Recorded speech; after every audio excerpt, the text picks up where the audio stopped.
Hey, salut! Je vous parle en direct de ma salle de lavage aujourd'hui parce que je vous avais dit que je vous parlerais de la crème de change. Puis, comme c'est ici que ça se passe, les changements de couche chez nous, je trouvais que c'était comme la bonne pièce pour vous parler de ça. En fait, ce que je voulais surtout aborder aujourd'hui, c'était la texture qui a un petit peu changé sur la crème de change. Dans le fond, je vais vous faire un peu l'historique de la fameuse crème pour que vous puissiez comprendre un peu pourquoi ça a changé. En fait, c'est que à la base, quand moi j'ai commencé à la fabriquer à la maison, avant de la commercialiser, je la fabriquais avec un pied mélangeur, ce qui faisait qu'il y avait de l'air qui était incorporé dedans. Puis ça faisait une genre de crème fouettée chantilly. C'était vraiment intéressant comme texture.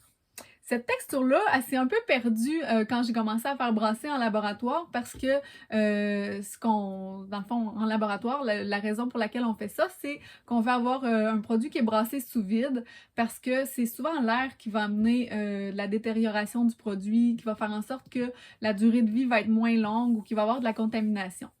Fait que d'où l'intérêt en fait de brasser vraiment en laboratoire, c'est qu'on veut allonger la durée de vie. On veut que dans le fond, tant que le produit n'est pas ouvert, il soit comme encore bon pendant quelques temps. Puis voilà. Fait que la crème de change qu'on avait était vraiment tripante aussi, là. Hein? C'était la même recette, même procédé, tout. C'est juste qu'elle était un petit peu moins épaisse que ce que j'avais fait les premières fois, mais ça, vous ne l'avez pas vu. Fait que vous ne le savez pas. Elle est vraiment le fun. Je veux dire, moi, je l'avais tout à fait accepté comme ça, puis je trouvais ça bien trippant. Mais ce qui est vraiment hot, c'est que dernièrement, on a trouvé la manière de pouvoir la faire comme épaissir sans incorporer d'air. Fait que, tu sais, c'est juste au niveau, finalement, de la préparation que ça l'a changé.